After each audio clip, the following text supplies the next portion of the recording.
Mr. Widemouth, a Creepypasta tale. During my childhood, my family was like a drop of water in a vast river, never remaining in one location for long. We settled in Rhode Island when I was 8, and there we remained until I went to college in Colorado Springs.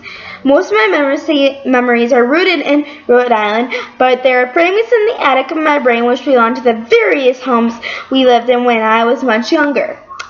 And most of these memories are unclear and pointless, chasing after another boy in the backyard of a house in North Carolina, trying to build a raft to float on the creek behind the apartment we rented in Pennsylvania, and so on. But there is one set of memories which remains as clear as glass, as though they were just made yesterday.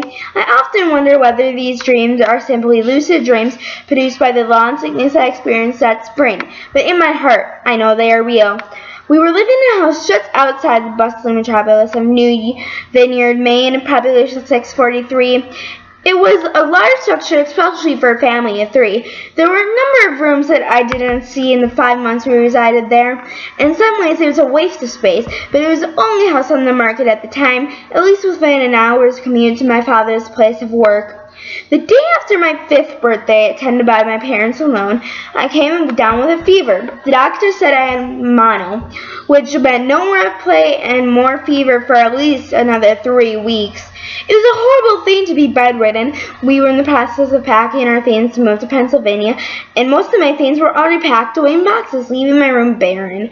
My mother brought me ginger ale and books several times a day, and these served the functions of being my primary form of entertainment for the next few weeks.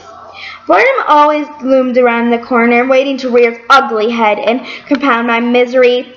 I don't know exactly how I met Mr. Widemouth. I think it was about a week after I was diagnosed with mono. My first memory of the small creature was asking him if he had a name. He said to call him Mr. Widemouth, because his mouth was large. In fact, everything about him was large in comparison to his body, his head, his eyes, his crooked ears, but his mouth was by far the largest.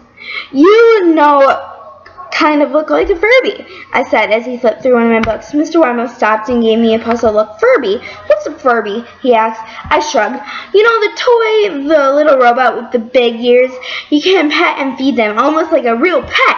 Oh, Mr. Widemouth resumed his activity. You don't need one of those. They aren't the same as having a real friend.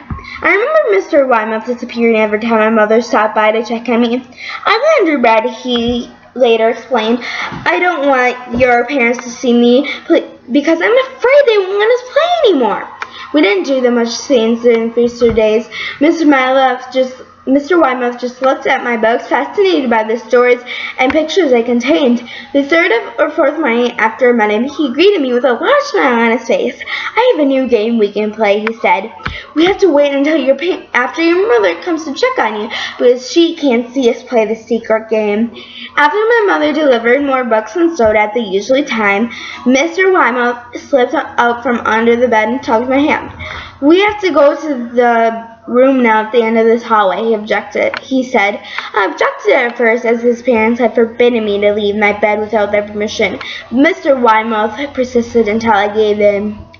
The room in question had no furniture or wallpaper. The only distinguishing feature was a window despite the doorway. Mr. Widemouth darted across the room and gave the window a firm push, flinging it open.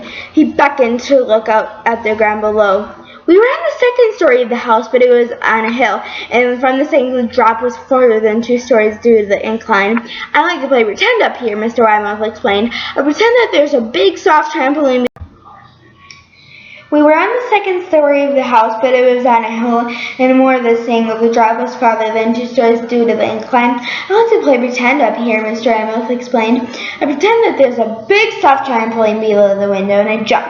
If you pretend hard enough, you bounce back up like a feather. I want you to try. As a 5-year-old with a fever, so only a hint of skepticism darted through my thoughts as I looked down and considered the possibility. It's a long drop, I said, but that's all part of the fun. It wouldn't be fun if it was only a short drop. If were the way you may as well just bounce on a real trampoline. I toyed with the idea, picturing myself falling through the air to bounce back to the window and something unseen by human eyes.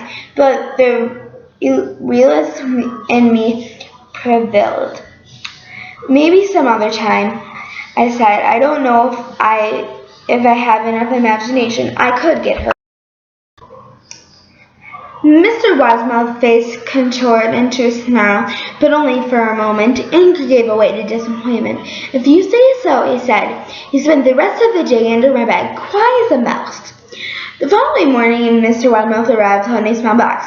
I want to teach you how to juggle, he said. Here are some things you can practice before I start giving you lessons. I looked in the box. It was full of knives. My parents will kill me! I shouted, horrified that Mr. Widemouth had brought knives into my room, objects that my parents would never allow me to touch. I'll be spanked and grounded for a year. Mr. Widemouth frowned. It's fun to juggle with these. I want you to try. I pushed the box away. I can't. I'll get in trouble. Knives aren't safe to throw in the air.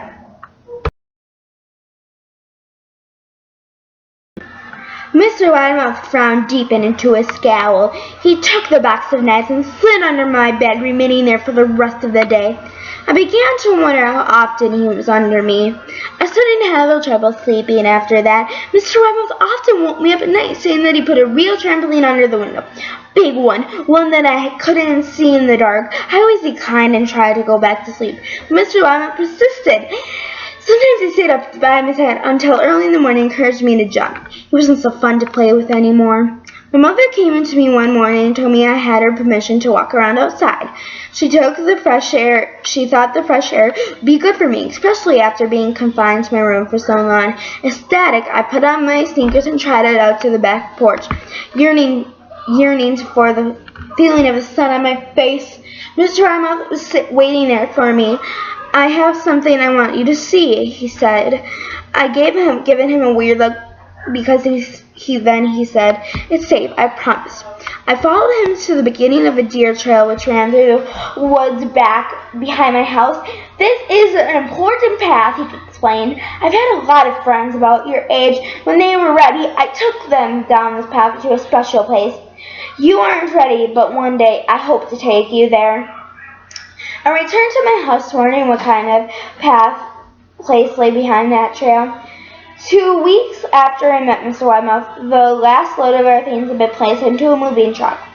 I would be in the back of that truck, sitting next to my father for the long drive to Pennsylvania. I considered telling Mr. Widemouth that I would be leaving, but even at 5 years old, I was beginning to suspect that perhaps the future's intentions were not to my benefit, despite what he said otherwise.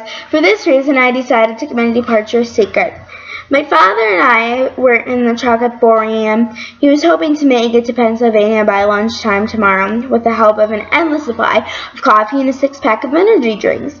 He seemed more like a man who was ready to run a marathon rather than the one who was about to spend 2 days sitting still. Early enough for you, my father asked with a hint of sympathy. I nodded and placed my head against the window, hoping for some sleep before the sun came up. I felt my father's hand on my shoulder. This is the last move, son, I promise. I know that's hard for you, as sick as you've been, but once Daddy gets promoted, we can settle down and you can make friends. I opened my eyes as we backed out of the driveway. I saw Mr. Widemouth in my bedroom window. He stood motionless until the truck was about to turn onto the main road. He gave a pitiful little wave goodbye, steak knife in hand. I didn't wave back. Years later, I returned to New Vineyard, the piece of land our house stood upon was empty except for the foundation, and the house burned down a few years after my family left. Out of curiosity, I followed the deer trail that Mr. Mouth had shown me. Part of me expected him to jump out from a tree, scare the living Jesus out of me, but I felt that Mr. Widemouth was gone, somehow tied to the house that no longer existed. The trail ended at the New Vineyard Memorial Cemetery. I noticed that many of the tombstones belong to children. Hey guys, thanks for listening. I hope you loved this creepypasta. There will be more, so just some creepypastas down in the comments, and we will get some more creepypastas. Just make sure they're not too inappropriate. I thought the story was a really good story. It didn't have any swear words or any of that, so I thought you guys would like it. I hope you enjoyed. Please click that thumbs up button and comment below and maybe subscribe to me. I hope you guys have an awesome day, an awesome week, an awesome month, and an awesome year. Every time. Okay guys, have a great day. I'm going to stop talking now. Bye-bye.